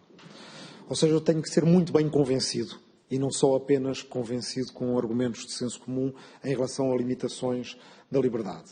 E também não podemos só, como aliás já disseram outros e outras antes de mim, não podemos só raciocinar com base em situações plausíveis ocorrentes, mas precisamente como estamos a falar de situações que são elas, pela sua própria natureza, invulgares, devemos também admitir que, não só do ponto de vista da saúde pública, mas do alarme social, mas das consequências políticas, estejamos a viver situações que sejam inusitadas, imprevistas, invulgares, e em que, portanto, esse bom senso pode escassear e em que podemos encontrar também quem queira abusar destes poderes. E é por isso que nem numa das propostas nem na outra o LIVRE pode concordar, porque se nos lembrarmos de outras situações pandémicas ao longo da história, mesmo da história recente, se pensarmos que nem todas elas são como do Covid-19, se pensarmos que em geral elas não vêm dissociadas de questões que são de comunidade, de etnia, de estilo de vida, de modo de vida, imagine-se, e eu sei que não está certamente no raciocínio de ninguém que propôs estas alterações à Constituição, Nos anos 80, no tempo da epidemia de HIV-Sida, o pânico social homofóbico que então existia, com governos que eram genericamente, estavam alinhados com esse pânico homofóbico, o que poderia dizer a separação de pessoa portadora de doença contagiosa grave ou relativamente à qual existe fundado receio de propagação de doença ou infecções graves. Mesmo que fosse pelo tempo estritamente necessário, que no caso daquela doença especificamente, era à altura considerado ilimitado. E não é para essa situação que foram pensadas estas alterações, mas nós não sabemos que etiologia tem, que sintomas, que natureza tem a pandemia de amanhã. E, portanto, teria que ser extremamente bem convencido disto e não estou neste momento e, portanto, creio que é impossível acompanharmos estas propostas. Indo para o artigo 19. Eu devo dizer que aquilo que disse antes para o artigo 27º aqui também se aplica. Eu tenho orgulho da maneira como o país reagiu à pandemia. Acho que não sou o único, acho que a vários níveis todos nós temos. Pelo sentido cívico, pela campanha de vacinação que fizemos, pelo Serviço Nacional de Saúde, pelo que os nossos concidadãos fizeram e pela forma como nesta Assembleia da República, estou à vontade para o dizer, não estava aqui na altura, e nessa altura o meu partido não estava aqui representado, como vocês, os vossos partidos, os senhores e senhoras deputadas que já aqui estavam, fizeram um debate. Que acho que deu confiança ao país de que tudo o que estava a ser decidido com base num sentido da proporcionalidade, da necessidade, com a razoabilidade. E isto não é dizer pouco, porque há um país que às vezes até me é muito criticado eu seguir tanto a sua atualidade, mas a Hungria acabou de renovar o estado de emergência há 3 dias, com base na argumentação de que, veja-se lá, há 3,5 milhões de imigrantes potenciais na Turquia. Não me enganei. Porque há 3,5 milhões de imigrantes potenciais na Turquia, a Hungria renova, já há anos, está sempre a renovar, o estado de emergência. E é o que acontece quando é o Executivo a determinar o estado de emergência e quando é, no caso, um Parlamento que tem uma maioria de 2/3 do partido Executivo. Portanto, eu gosto do estado de emergência como ele está na nossa Constituição. Gosto que seja o Presidente da República a suscitar, portanto, a execução, não a execução, mas a decretar o estado de emergência, que seja precisa a aprovação da Assembleia da República e depois seja o Executivo, na prática, fazer o acompanhamento dele e a sua implementação. Devo dizer que talvez aqui seja um bocadinho toldado ou influenciado pela minha experiência pessoal. Eu tive a sorte, digo bem a sorte, de viver a pandemia na região autónoma dos Açores, com estado de emergência e com cercas municipais na ilha de São Miguel.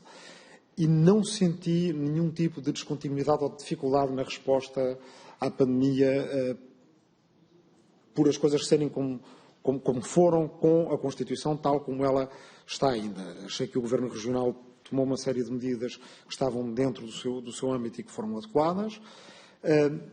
Acho que pode haver, talvez, aqui espaço para pensarmos numa forma de comunicação mais direta que envolva os Parlamentos regionais e que haja menção também ao papel dos governos regionais na execução, portanto, das medidas concretas que acompanham o estado de emergência, mas também aqui estamos longe de estar convencidos e, portanto, por agora, certamente não poderíamos acompanhar, mas abertos ao debate. Em relação às alterações do artigo 27º, na maneira como estão, não vemos que esse debate possa dar frutos no sentido de nos persuadir para já, a não ser que haja alterações na redação de ambas as propostas do PSD e do PS. Muito obrigado. Muito obrigado, Sr. Deputado. E agora, portanto, para vos dizer que faltam 20 minutos para a questão levantada aqui pela Sra. Deputada que toda a gente aprovou e, portanto, vou dar a palavra aos 3 partidos que fizeram as alterações e, se quiserem acabar o artigo, sabem qual é o tempo que tem. Portanto, primeiro, por parte do PSD, a Sara divide com a Mónica e começa uma delas. Muito obrigada, Sr. Presidente. Começar por dizer algumas coisas em relação ao que assistimos aqui nesta discussão. A primeira, dizer que não há qualquer ligeireza por parte do PSD na forma como abordamos esta matéria. Pelo contrário, há rigor, há compromisso e há identificação de um conjunto de problemas e a apresentação de um conjunto de soluções para esses problemas esses que resultaram da pandemia e que nós não podemos fechar os olhos. Portanto, se há partido que encarou o problema da pandemia aqui na revisão constitucional, que não foi com ligeireza certamente, foi com rigor e com apresentação de propostas, foi o PSD. Depois dizer o seguinte, é com espanto que 47 anos depois da consagração das autonomias regionais, eu verifico que ainda há um profundo desconhecimento da realidade das regiões autónomas.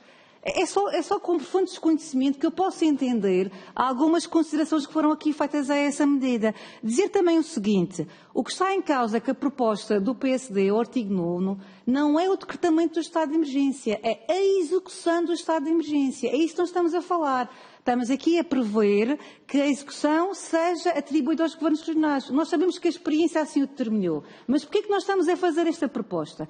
Porque a Constituição é omissa em dizer quem é que é a entidade competente para o fazer. A Constituição o que diz é atribui um conjunto de poderes ao representante da República que, conforme aqui já referi, não há dúvidas nenhumas que os representantes da República não têm competência nesta matéria neste momento, fruto da revisão constitucional de 2004.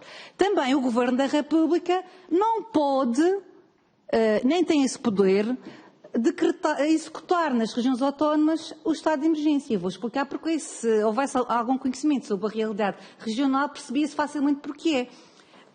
Há a administração central e a administração regional. O Governo da República não tem qualquer poder ou qualquer interferência na administração regional, nomeadamente nos serviços regionais de saúde. Portanto, é uma realidade jurídica o que eu estou a dizer. E, portanto, só há aqui uma solução, que é a solução de se atribuir o poder da execução aos governos regionais, que foi o que aconteceu na pandemia. E eu quero aqui, até com este exemplo, tentar, ridicularizando, se calhar tentar fazer com que se perceba o que eu estou aqui a dizer. Vamos imaginar que na pandemia os governos regionais não tenham feito nada, porque a Constituição não nos atribui competência clara para a execução do estado de emergência. O que é que teria acontecido nas regiões autónomas? Teria sido enviado um emissário do Governo da República para dizer ao Serviço Regional de Saúde o que fazer quando não tem esse poder? O Serviço Regional de Saúde só responde perante o Governo Regional, não responde perante o Governo da República. E, portanto, há aqui um problema, senhoras e senhores deputados. E este problema tem que ser resolvido. Não podemos ser indiferentes. Aconteceu muito recentemente. Eu até consigo compreender que os partidos tenham alguma relutância em extinguir o representante da República. Não é a previsão do PSD. Aliás, também não podemos desassociar a nossa proposta com a proposta da extinção do representante da República, que se calhar também pode descansar as senhoras e senhores deputados. Porque nós prevemos a extinção do representante da República e prevemos atribuir que essas competências residuais que neste momento existem na Constituição passem para o Presidente da República. Ora, não há melhor figura do que o representante da República para, digamos assim, pôr em prática a unidade nacional nas regiões autónomas. E, portanto, terminando, a dizer que há realmente aqui um problema concreto que nós temos que resolver. Não pode ficar na lei ordinária. Aliás, eu referi aqui que a lei ordinária do Estado de Sítio confere competências aos representantes da República que já não, compatibilizando a lei ordinária com a Constituição, estão completamente desfasadas. Portanto, não bate a bota com a perdigota. E, portanto, nós temos aqui que resolver este problema. Não podemos continuar a fechar os olhos e a achar que vamos ficar com a Constituição tal como ela está, porque é realmente preciso conferir dignidade constitucional a esta matéria, porque só assim é que se protege quer as populações das regiões autónomas, quer também, por outro lado, aquela visão, se calhar um pouco centralista que ainda existe na cabeça de algumas senhoras e dos senhores deputados. E, portanto, não há melhor forma de resolver isso do que realmente consagrar na Constituição que a execução da declaração do estado de emergência fica na parte dos governos regionais. Só para concluir também o seguinte, ainda aqui o que foi dito por parte do Partido Socialista. Realmente é com algum lamento que percebemos, pouco foi aqui dito da parte do Partido Socialista, que há um retrocesso da posição do Partido Socialista nesta matéria, porque, como eu aqui referi, em 2012, o entendimento do Partido Socialista nesta matéria é que a competência para a execução do estado de emergência devia de passar para os governos regionais. E, portanto, agora virem dizer que o problema está resolvido com a Constituição, que a Constituição define quais são as entidades competentes, não define, porque o representante da República não tem essas competências na Constituição e em mais de uma parte da Constituição se diz que a competência para a execução é dos governos regionais e que eu saiba só há um órgão executivo nas duas regiões autónomas que são os governos regionais. E não há nenhuma forma do Governo da República poder interferir nas administrações regionais. Podemos discutir outra matéria, mas que na nossa maneira de ver e com a outra proposta que nós apresentamos, resolve o problema, que é extinguir-se o representante da República e passar as suas competências para o Presidente da República. E, portanto, a questão da fiscalização da constitucionalidade está devidamente assegurada pelo Presidente da República. E, portanto, assim, acho que resolvemos os problemas que são reais e que muito recentemente aconteceram nas duas regiões autónomas. Muito obrigada, Sr. Presidente. Citei a palavra ao deputado Paulo Muniz. Muito obrigado, Sr. Presidente. Antes que apelo novamente à minha capacidade de síntese. Não, eu não vou apoiar mais nada. Vocês decidiram aqui uma questão de uma deputada colega vossa. Tem a obrigação de acabar a matéria antes dessa hora. Tem. Eu vou ser muito telegráfico, mas não posso deixar de dizer um aspecto que me parece central, que foi, aliás, referido pela Sra. Deputada Marta Temido, que é importante, que é a Autoridade Nacional de Saúde, mas depois a operacionalização é o Serviço Regional de Saúde. Portanto, é diverso a representação do país face a uma organização internacional em matéria de saúde pública, mas a operacionalização é sempre dos serviços regionais. E, portanto, a execução do estado de emergência, quem conhece uma realidade como uma região autónoma, em particular dos Açores, percebe que só pode ser operacionalizado pelo Governo Regional. Não há outra hipótese. Naturalmente, na coordenação com os outros meios dos órgãos de soberania até presentes, e em ligação permanente. Portanto, isto é uma realidade concreta e não confundamos isso com um objetivo de limitação de liberdades e garantias individuais. Não é disso que se trata. Trata-se de um instrumento que existe uma lacuna e que na pandemia foi objetivamente e ostensivamente uma necessidade que nós detectamos. Queria também dizer que aquilo que o Sr. Deputado Rui Tavares e bem disse em relação ao tratamento que sentiu na primeira pessoa da pandemia nos Açores, em particular na Ilha de São Miguel, de facto as autoridades regionais reagiram bem, como o resto do país, mas houve muitos problemas, nomeadamente nos acessos à região, que era crítica em determinadas ilhas. Eu dou-lhe um exemplo, uma ilha como o Corvo, com 400 ou 500 habitantes, se tiver uma infecção, naquele período muito curto, na dimensão da ilha, tinha ali um problema gravíssimo numa população muito dela idosa. E, portanto,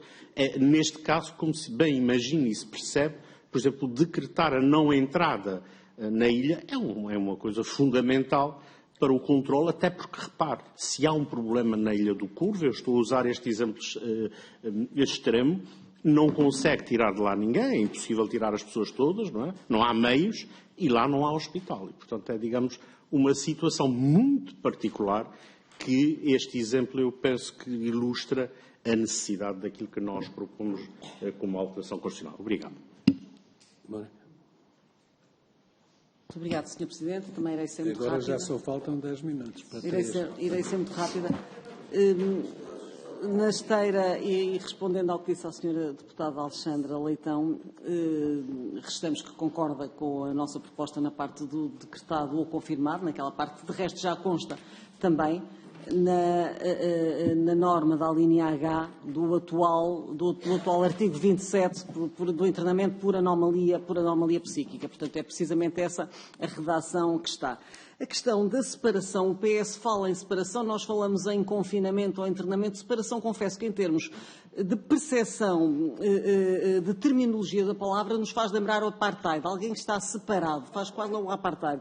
Portanto, o confinamento ou internamento, de resto, o internamento é uma expressão que já está prevista na linha H, a propósito do internamento do portador da anomalia psíquica. Portanto, estamos, no fundo, a repetir uma terminologia que já é usada e que já foi estudada e que já é usada na Constituição, e o confinamento é a pessoa não estar em contacto de forma a não propagar essa doença. Recordo também que o artigo artigo 283 do Código Penal prevê como crime quem propagar doença contagiosa, como sendo punível, portanto, a propagação da doença, a alteração de análise ou de receituário, sendo punível com uma moldura penal que vai até aos 5 anos de prisão. Portanto, isso até já está na lei, no nosso Código Penal. E, portanto, penso que não será difícil consensualizarmos e concertarmos uma redação comum.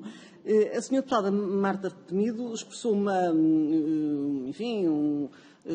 dúvida, não, uma incapacidade de que se nos casos de 300 mil, se tivermos 300 mil casos por dia e sujeitá-los a uma confirmação judicial não é razoável.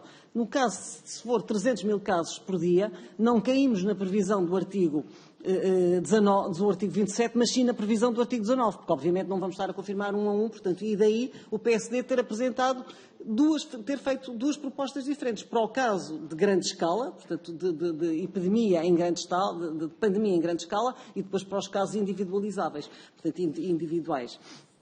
Relativamente às propostas do PCP, e aqui muito telegraficamente não vemos vantagem nenhuma em substituir na linha E do número 3 menor por criança ou jovem, até pensamos que é suscetível de gerar confusão. Nós sabemos que criança, nos termos da Convenção dos Direitos da Criança, é qualquer ser humano até aos 18 anos, mas consagrado isto no termo na Constituição pode dar aso a outra interpretação e parece-nos que a expressão menor corresponde exatamente àquilo que o legislador constituinte quer dizer, é todo o ser humano inferior a 18 anos, com a idade inferior a 18 anos, e não nesta terminologia, portanto, que não nos parece feliz e, por tal, não acompanharemos.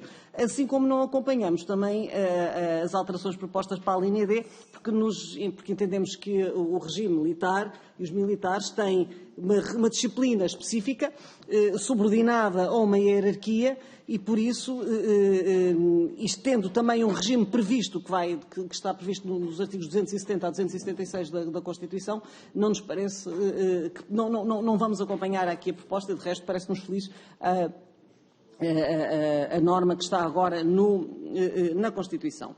Relativamente à questão, isto muito telegraficamente para responder, relativamente ao Sr. Deputado Chega, eu confesso que até tive que fazer assim para ver se era ele que estava a falar e até perguntei aqui ao lado, quem é que está a dizer isto? É o Chega? Ora, a palavra do rei que disse isto. O Chega disse que nós PSD, restringimos direitos aos cidadãos, propomos um direito compulsivo, mas por razões sanitárias. O mesmo Chega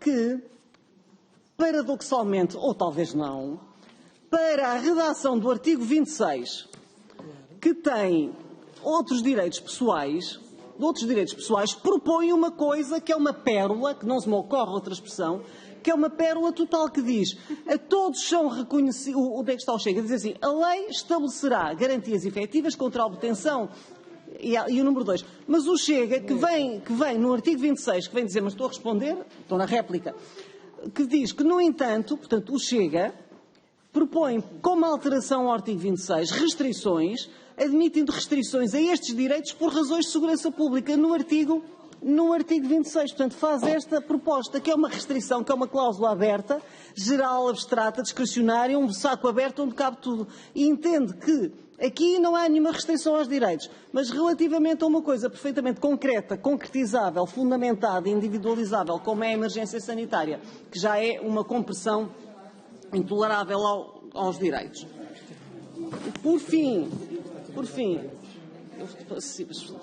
eu tenho que... Sim, muito bem, só explicar a parte final. Relativamente ao Sr. Deputado Coutinho Figueiredo, eu também, quando falou da ligeireza com que falámos destes temas, eu presumo que o Sr. Deputado não tenha estado com atenção e não tenha ouvido as intervenções que fizemos, designadamente na fundamentação, de facto, na fundamentação de direito sobre o funcionamento do estado de emergência, e que parece-nos que de forma muito ligeira, efetivamente, foi o comentário que fez, porque não só não acompanhou a explicação relativamente às circunstâncias em que pode ser decretado o estado de sítio ou estado de emergência, designadamente os seus princípios e a rácio do artigo, como também demonstrou desconhecimento do quadro legal ao dizer que ficou muito surpreendido pela expressão por poder ser decretado ou confirmado, e deu um particular ênfase ao confirmado. Senhor Deputado, a linha H do atual artigo 27, do número 3 do 27, já diz especificamente que o internamento